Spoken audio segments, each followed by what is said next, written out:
Coming up next on the Passion Struck podcast. Unfortunately, there's an economic incentive around turning us into Tyrannosaurus Rexes where we're drawn towards movement and violence rather than having a civil conversation. And of all these problems, whether it's teen depression, whether it's failing young men, income inequality, exploding costs in higher education, the problem, I would argue, is the biggest problem relative to the attention it's getting is that if America's problems are a horror movie, you would say the call is coming from inside the house.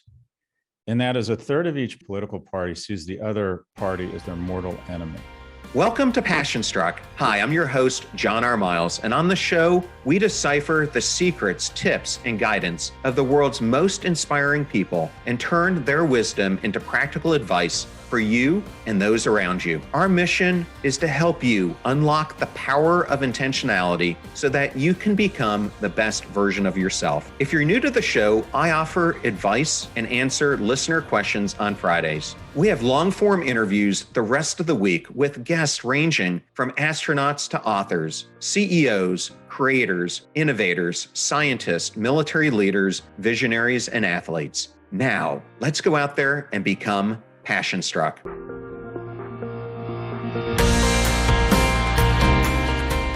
I am absolutely ecstatic to welcome Scott Galloway to the Passion Struck podcast. Welcome, Scott. Thanks for having me, John.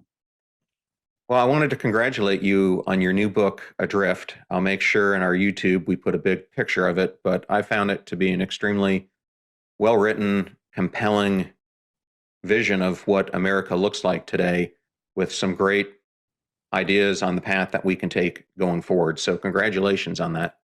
Oh, thanks for saying that. I enjoyed writing it. Well, I like to start out these interviews by allowing the audience to get to know you if they're not familiar with you. And a question I like to use is, we all have different defining moments in our life. What is a moment or moments that defined who you are today? The kind of seminal moment in my life in terms of my behavior from that point forward and the way I viewed the world was when my first son was born. I mean, you're supposed to feel, or I thought after watching all these Hallmark Channel movies about birth, that I'd be immediately in love with this thing and feel this sense of awe and wonder and love for it. And I just felt a lot of fear and anxiety around the need to get my shit together and make more money and have a more consistent professional life. And because it just all of a sudden dawned on me that for the first time in my life, and I had kids later, it wasn't all about me. And it got me focused. I think it's the first time you're really an adult, and that is you think about someone else more than yourself. But that kind of changed in terms of who I am now, what most of my actions bubble up to. It's that I want to be a good dad. I want to provide economic security for my family. And it focuses me. But that was a moment where everything changed, if you will, John. Yeah, I know for me, the birth of my own son, who's now 24, was a pretty pinnacle moment for many of the same reasons. I was at the point of transitioning from the military, and at that point thought I was going to go into the FBI. And literally a week before I was supposed to join Quantico, there was a congressional funding shortfall. And so my class got recycled.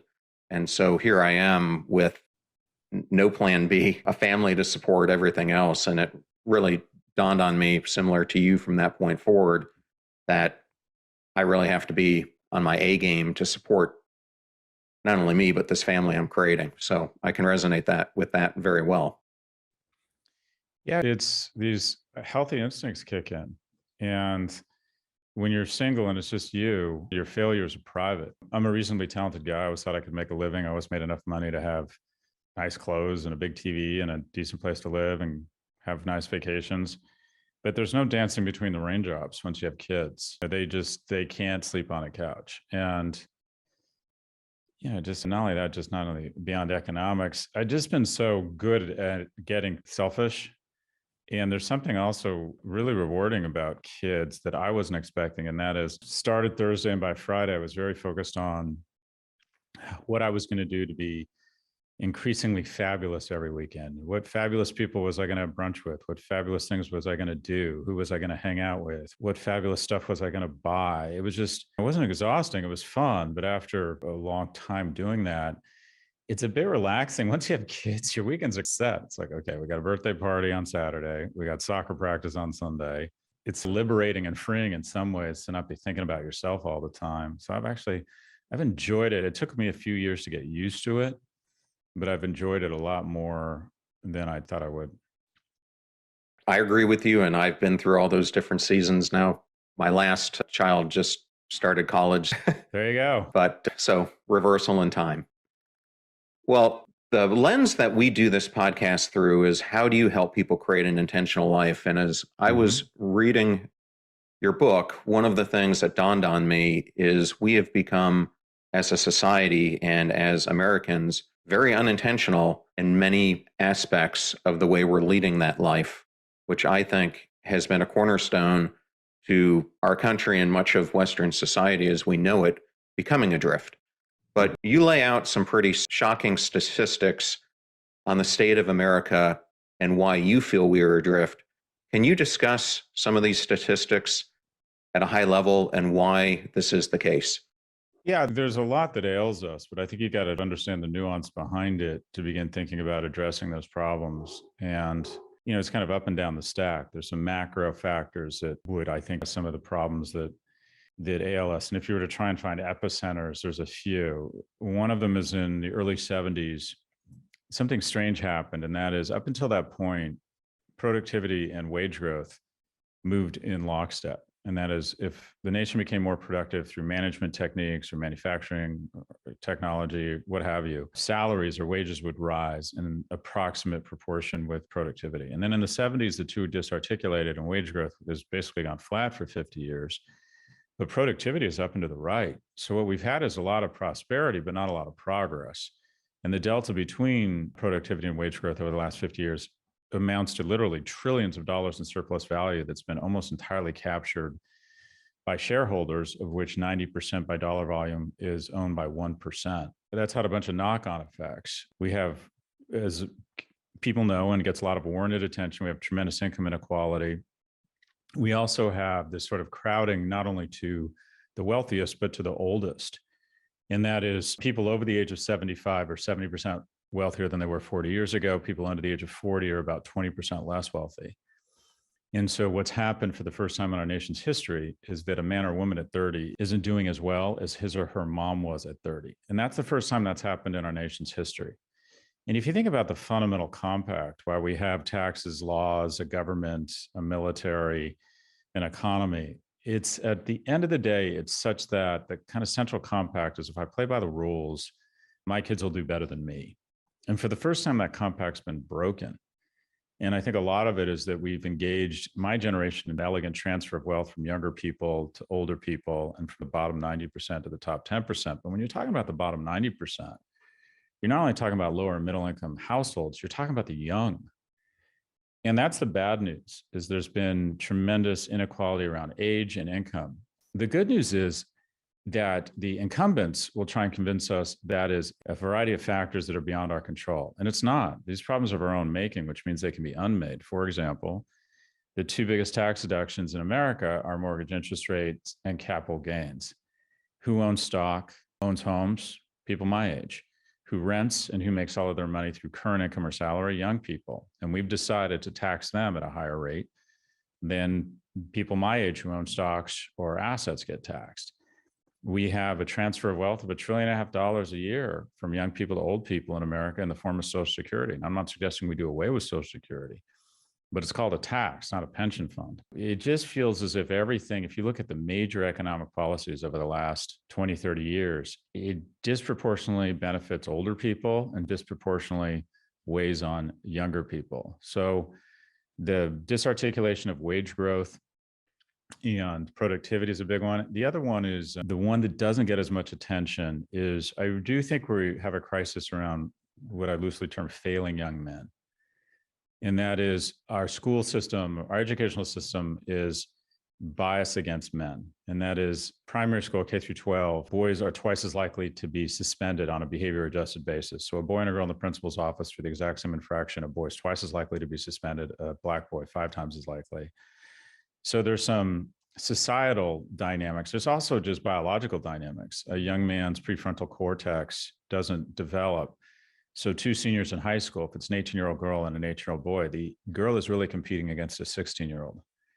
And as a result, 7 to 10 high school valedictorians, 2 for every 1 female to male college graduate. So for every 1 male college graduate, we're going to have 2 female college graduates. So we have, I would argue that over the last 30 or 40 years, we've never seen a cohort fall as fast as we've seen young men. There's been some wonderful things, and it's not a zero-sum game. There's been a leveling up of women in terms of closing the wage gap, at least before they have children.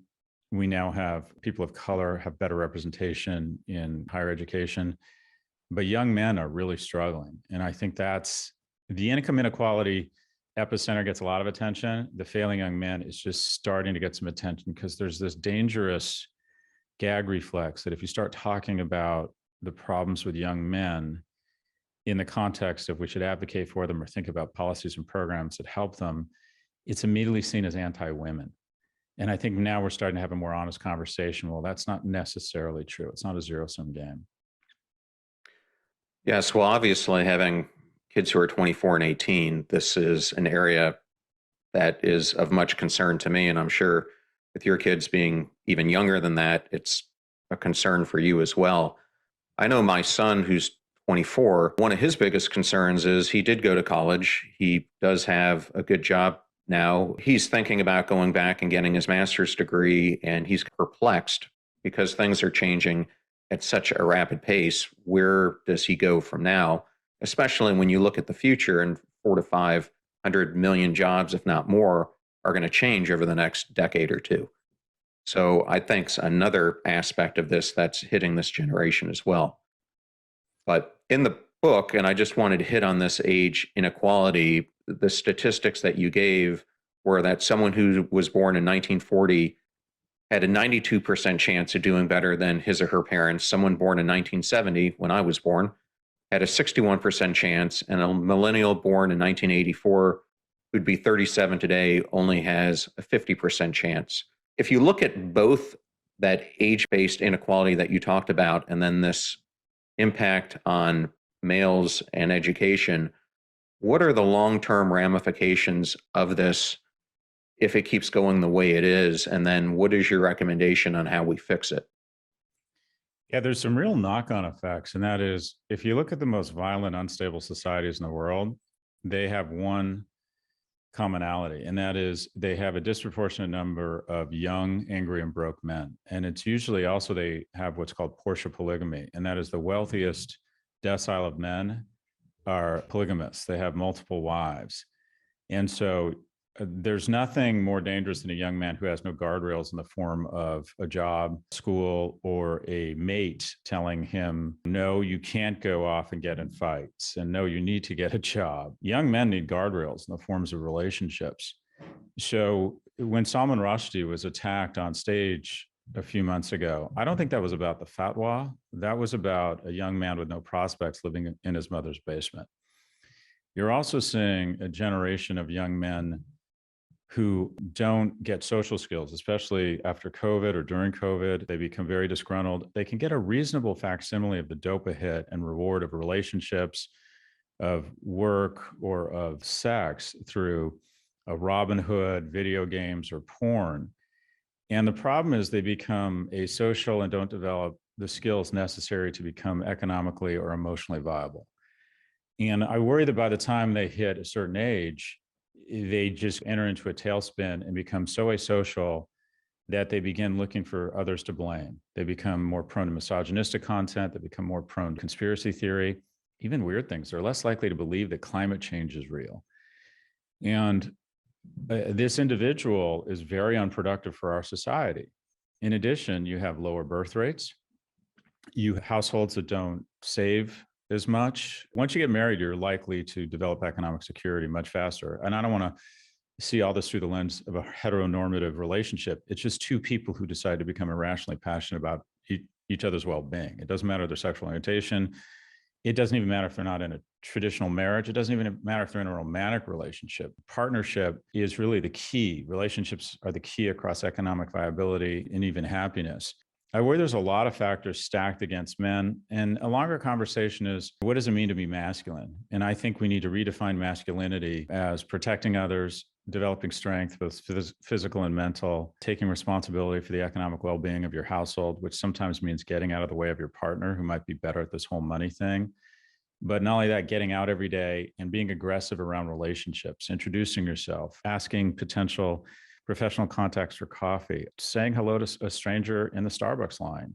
There's nothing wrong with starting conversation with someone you find attractive. And if he or she is not interested in you, both of you will get over it. And that is not a crime. There's a difference between trying to initiate a conversation and harassing somebody. And if you don't know the difference, you've got bigger problems. So I worry that too many young people and too many Americans more generally aren't socializing and aren't bumping up against one another. The number of high school kids that sees their friends every day has been cut in half. We're no longer going to the mall, the movie theater. We're not going to work as often. And as a result, we're just not nearly as social. The number of people joining Boy Scouts, Girl Scouts, playing in organized sports, even the number of people who speak to their neighbors has declined precipitously. And I think that's a very dangerous crisis in our society. We've destigmatized cancer, we destigmatize mental health. I think we're going to have an increasingly robust conversation around something that's plaguing our society, and that is just loneliness. The number of people who say they don't have a single friend has doubled in the last 20 years.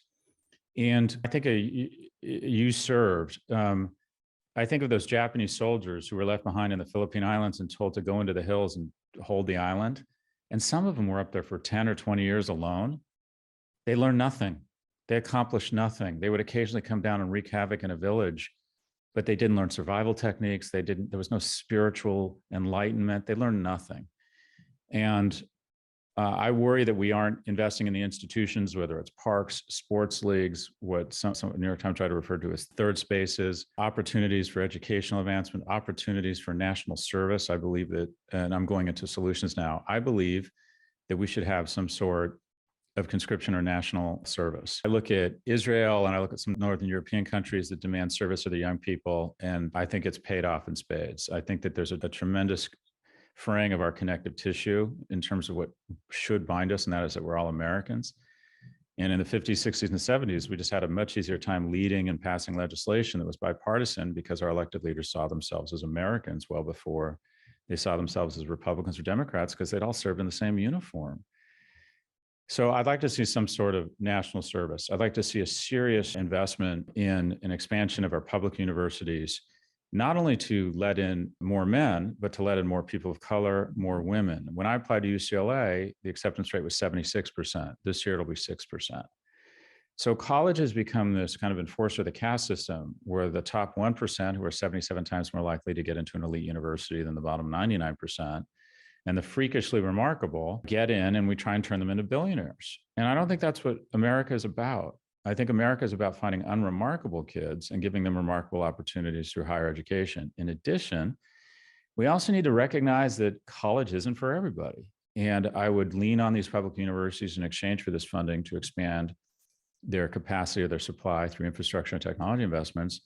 We should lean on them to bust out of this traditional liberal arts 4-year degree and start thinking about 1-year degrees in specialty construction, 18-month degrees in cybersecurity. LA Unified School District right now has been brought to its knees because of a cyber attack, because they can't find anyone to be in cybersecurity for them. We need to break out of this fetishization of an elite university, go to work at Google or KKR. There are a lot of great jobs out there installing energy efficient HVAC, trying to figure out a way to repair an electric vehicle. Anyone who's renovated their house knows there's a lot of demand for skilled artisans. In the UK and Germany, if you look at 1,000 job titles, 33 of those titles are apprentice. In the United States, it's 3. In Germany, 50% of their citizens have some sort of vocational training. In the US, it's 5. So national service, a dramatic expansion and rethinking of higher education to include vocational training. I believe we need to massively simplify the tax code. I'm not saying raise or lower taxes, but the tax code's gone from 400 pages to 4,000. which is a transfer of wealth to the rich because people in my income bracket can afford Sherpas and tax lawyers to navigate the tax code and use it to our advantage. Lower and middle income tax audits have been automated, which means they get audited more. And whereas wealthy people's taxes are so complicated now that they can't be automated. So you have an increase in enforcement across lower and middle income households and a decrease in enforcement across our wealthiest households. You also have seen tax rates plummet once you get to the 99th percentile. And I'll stop here because I know this is a bit of a word salad, but it's easy to say poor, lower and middle income households have taken the brunt of our tax policy, and there's some truth to that. But the group that's actually fared the worst in terms of changes to the tax code over the last 30 years have been what I refer to as the workhorses. And that is, take a couple and they've played by the rules, they've got good college educations, they work really hard, they're good citizens, and they make between, call it $200,000 and $1 million a year. Mom's a partner in a law firm, dad's a chiropractor. Those individuals usually have to live in an urban center for those types of jobs, usually in a blue state, and they're probably paying an effective tax rate of somewhere between 45 and 54%. And they have enough money to live well. No one feels sorry for them. But if they don't make the jump to light speed and have enough excess income after paying half their money in taxes and figuring out a way to live a decent life in an urban area, which is usually very expensive, if they're not able to aggregate stocks and apartments and assets such that they can take the majority of their income to capital gains, they get stuck in this very high tax rate. If they make the jump to light speed and they can open 9 chiropractic facilities and buy apartment buildings and stocks, their tax rate plummets. So we can max out in terms of taxation at the workhorses. And then the thoroughbreds, the people who become very wealthy, the tax rate plummets. So we have a progressive tax structure up until kind of the semi-wealthy, and then it plummets and becomes regressive. And I think we should reverse that. Well, I'm going to comment on a number of things that you just went through. Having had 2 kids who just went through this college process over the past 5 to 6 years, here in Florida, it has become almost next to impossible to get into the University of Florida, which is now ranked in the top 5 for the first time of all public colleges. But in my daughter's class, which had roughly 400 graduates, I think less than 10 actually got into UF. She was fortunate to, but the competition is so immense. I think she had to have 1,400 or above SATs as just a prerequisite to put that into perspective. So it, as you're saying, is becoming harder and harder. And I think my son even had a more difficult time. But where I wanted to go with this is I think we have, over the past decades, become more and more a society of individualism. You start talking about this in the book back in 1980, and I have to say, I was about 10 at the time, and I remember very little from the Carter administration. I remember a lot more from the Reagan administration, but you lay it out that during that period of time, Reagan did away with liberalism and really shifted the focus to individualism. And I recently interviewed Douglas Rushkoff, may know him, but he recently did a book called Survival of the Richest. And whether you agree with the book or not, a component of it that I thought was pretty interesting was how the technologies that are grabbing our attention, something else you talk about in the book, have all been made to reward individualism because these social networks really don't get any revenue from getting us to collaborate or to do this in a group setting. And as you look at the youth that we've been talking about, and you brought up loneliness, I recently did an episode on this. There have been 2 20-year studies worldwide that have shown 33% of all humans in over 100 countries are lonely. In the United States, 45% of adults have been found to be lonely. And I think this is just causing this disengagement at work and hopelessness and helplessness. So again, I wanted to ask, what were some of the findings that you found around this attention economy that's happening, and what have been some of the ramifications, and how do we fix it? So a lot there, but I just want to comment on the University of Florida. My sister went to the University of Florida. I lived in Florida for 10 years. As a nation, we just philosophically have to change our complexion and recognize that we accidentally, I don't think maliciously, became a rejectionist, exclusionary culture, as evidenced by our higher education. And that is, once you have your degree from UF, you applaud the dean and like that it's gotten harder to get into, because it makes your degree worth more. Once you have a house, you show up to the local architectural board or the planning board and try and discourage any new development, because that just makes your house worth more. Once you have a tech company, you spend a lot of money on politicians to try and ensure that if you turn into a monopoly, you're not broken up such that smaller companies can't emerge. And we all as parents fall into the delusion for a short time that our kid's in the top 1% and that he or she will be the one that gets into UF. And you hear UF graduates, and along with every other graduate, say at cocktail parties, "So I would never get in now." And they say it as a source of pride. Well, that means your daughter's not getting in. And we also fall into this illusion or delusion of complexity that they can't expand the university, that universities will say we can't go bigger. If you stacked Harvard's endowment in $100 bills, the height of that stack would be so great that the Virgin Orbital 1 couldn't clear it. And yet they let in 1,500 students. We can scale Google 23% a year, Salesforce 40% a year, but we can't scale the University of North Carolina or the University of Colorado more than 0.4% a year. That's how fast our public universities have been growing. There's a lot of data on how expensive it's become, but it's really more a question of access.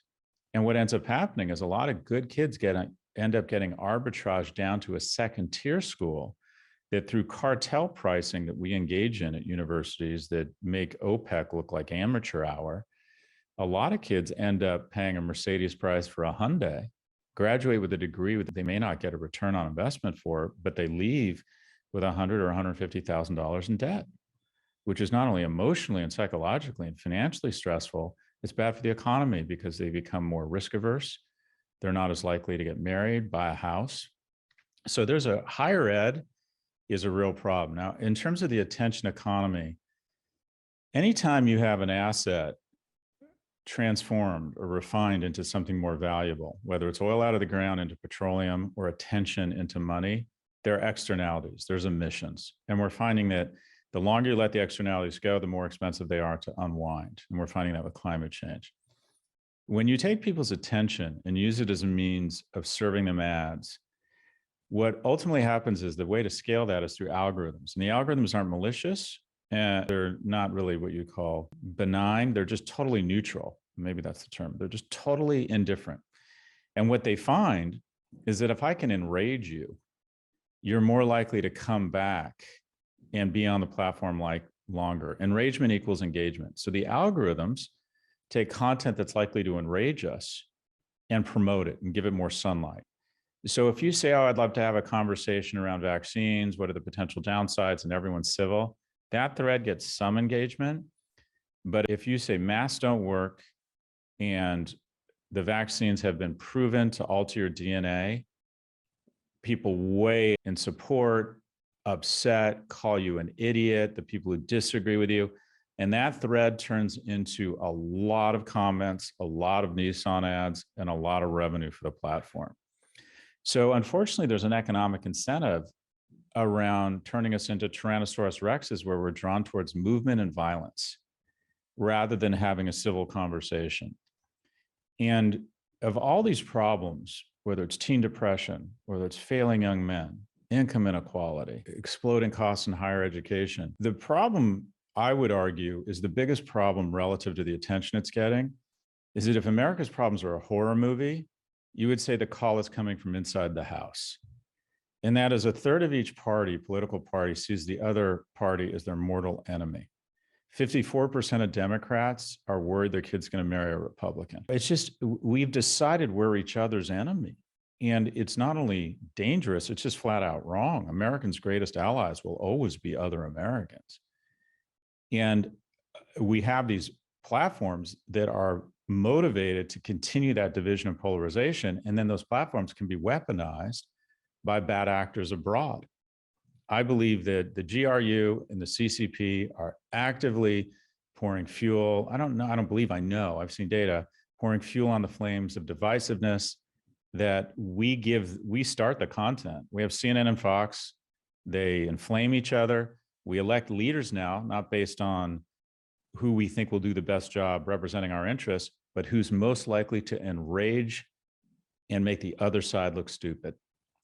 And I think that's what people missed about Trump. I think there's a lot of Republicans that really aren't comfortable with his behavior, but it feels really good to have someone constantly dunk on the other side as well as he did. And that's become the new litmus test for voting. So I think this divisiveness, I think us eating ourselves from the inside out is the biggest threat to our society right now. Because if you look at us objectively, comparatively to other nations, our GDP growth has been as strong as any nation over the last 30 years, but China, and it's probably been more consistent than China's. We are food independent, we're energy independent. If you want to talk about unicorns, we still produce the most valuable companies in the world. What do the most talented, hardest working people in the world all have in common? They all want to come here. Objectively, when you look at the United States, compared to our neighbors, our competitors, if you will, we're doing great. Internally, people feel worse about America than they've ever felt. And we don't trust each other, nor do we like each other very much. So I think a huge issue for us, and everybody has an obligation. How do you take the temperature down? I try not to get back in people's faces on Twitter. Occasionally someone would say something, they'd say something out of line, and I thought, oh, they're sticking their chin out. I'm going to meet them with a fist of stone. And people love dunking and clapping back. And I thought, okay, do I really need to do that? Isn't part of being a man occasionally just showing some grace, and you don't have to respond to every slight. But as a nation, I think we just need to take the temperature down. And I also think we need to figure out a way to hold platforms liable when they spread conspiracy theory. The right would call it censorship. I don't think it's censorship. I think it's creating algorithms that don't give certain information more reach than it would get on its own. If someone wants to say vaccines alter your DNA, I think they should be able to say that. You know, one of the hallmarks of a free society is that pretty much anyone can say pretty much anything about pretty much anybody else. I think that's really important. The question is, when you start spreading election misinformation or vaccine information, because it enrages people, because it's so controversial, should that company be incented to give it more reach than it would on its own merits? So I think this internal division and us deciding that the enemy is each other is our biggest challenge. Well, as I read the book and kind of came throughout all of it, I came to a similar conclusion that I think Seth Godin has come to on climate change. And that is, I think many of the things that you highlight in the book were that along the way since World War II to where we are now, we fundamentally have changed systems, many of them in a negative way, such as not spending as much on infrastructure, not spending enough on healthcare, or completely changing the way we were doing healthcare, et cetera, which over decades have significant ramifications on what we're doing today. Offshoring of labor, another one where we've taken pretty much this huge amount of blue collar work and now middle class work, and we've given it away, which I think is one of the leading causes to the income inequality that we're facing now. But myself, I like what you said about that everyone should serve, because when I look at it, there are only about 2% of us in America now who are veterans. And I think it would give people a much better appreciation and love of the country having done that. At least it did that for me. But as I got out of the military, and my path was I went to Booz & Co. and did strategy consulting, like your KKR reference. I then did Big Four consulting, became a practice leader, went through the whole Arthur Andersen demise. I actually worked in Houston. And then I went into Fortune 50. And whether I was on this consulting side or the C-suite side of these Fortune 50 companies, the thing that really became apparent was what was driving us was not benefiting the consumer. It was not benefiting the customer. It was not benefiting the employee. Everything was looked at through the lens of creating shareholder value. I think that is one of the largest systems that is fundamentally ruining who we are right now. And it's interesting. I interviewed Jean Olwang. I don't know if you know who she is, but she's the head of Virgin Unite, Sir Richard Branson's philanthropical arm. But Richard Branson formed a group of leaders. Mark Benioff, you mentioned Salesforce. He's one of them, but they're called the B team.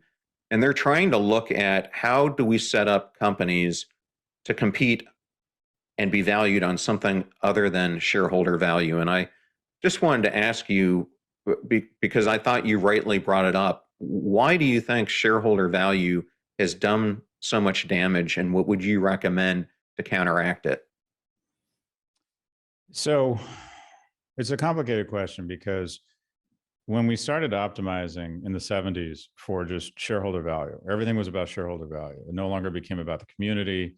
It no longer came about trying to build as many jobs as possible. It became about this convenient singular metric of shareholder value. And a lot of people now refer to it as sociopathic economics.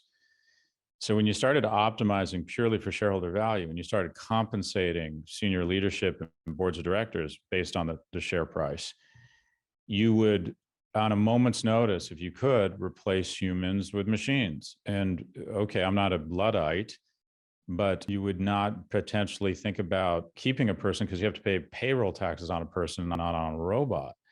So there's all these economic incentives to not be empathetic to the people who don't own shares. If you're optimizing for the 1% of the population that owns 90% of the shares, you're going to end up with income inequality, and you're going to end up with a middle class that's hurting. Now, I'm cynical that I know Mark Benioff and I think the world of him.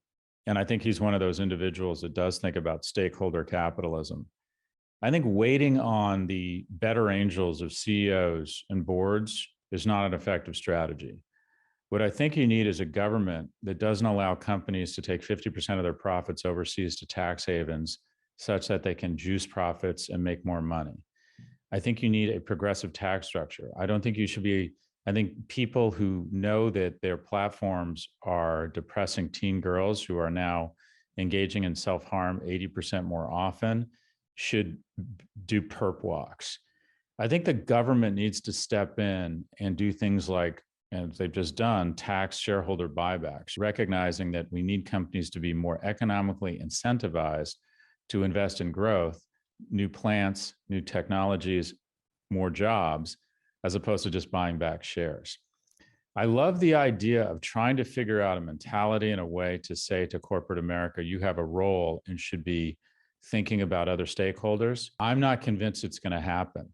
I think that a key component of democracy is this full body contact violence at a corporate level that then creates profits that sits on a bed of empathy that people elected by our populace decide how to reinvest in the middle class and make sure that there's dignity in work.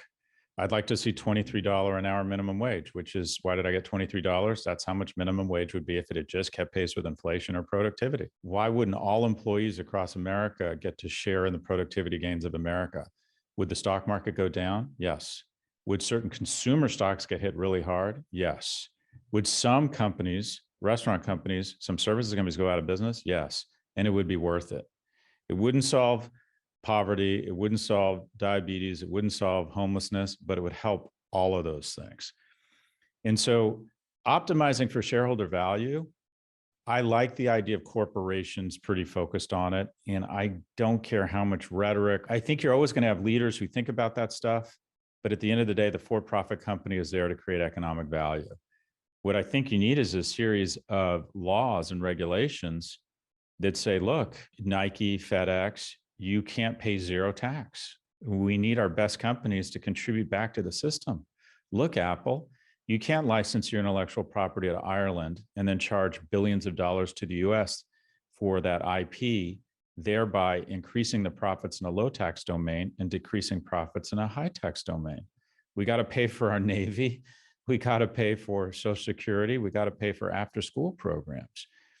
And I think we've got to be more, hold these firms that are damaging, especially the ones that seem to be preying on our youth, some of the social media platforms liable. So I think these problems are solvable without waiting for the better angels of CEOs and boards to show up, because we've been shaming CEOs for 10 and 20 years.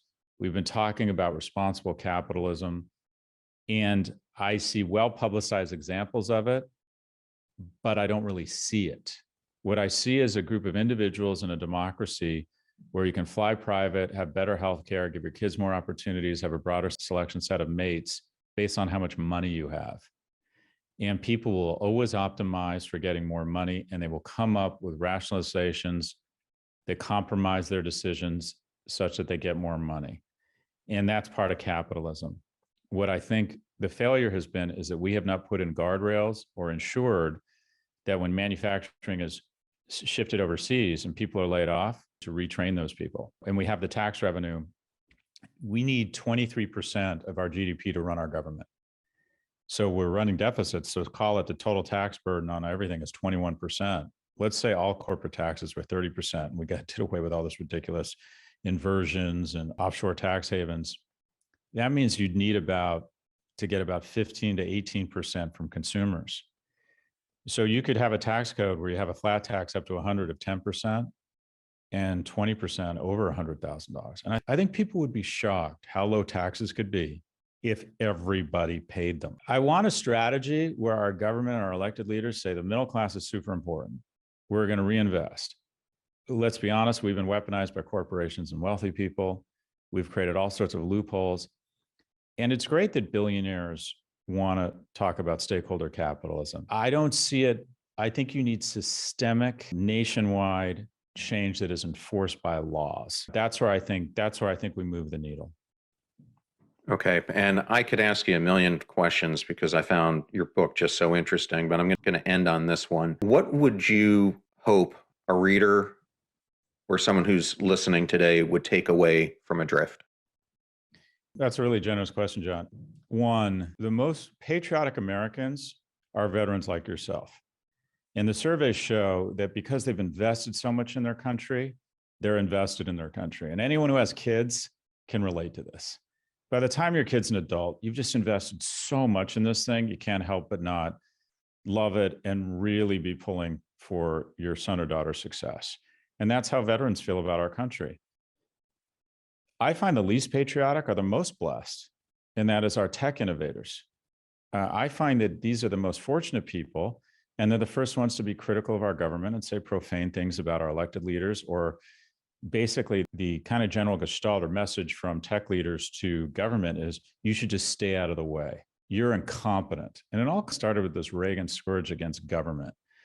And I find it really obnoxious and really ungrateful. If you look up and down the Pacific coast, you have companies, organizations that have built the value of the GDP of a small Central American nation. Have obviously Snap and SpaceX in Los Angeles, and you go up north, you get to Meta, you get to Google, you get to Salesforce, you go up further north, you get Microsoft, you get Amazon, and then something happens just above Seattle.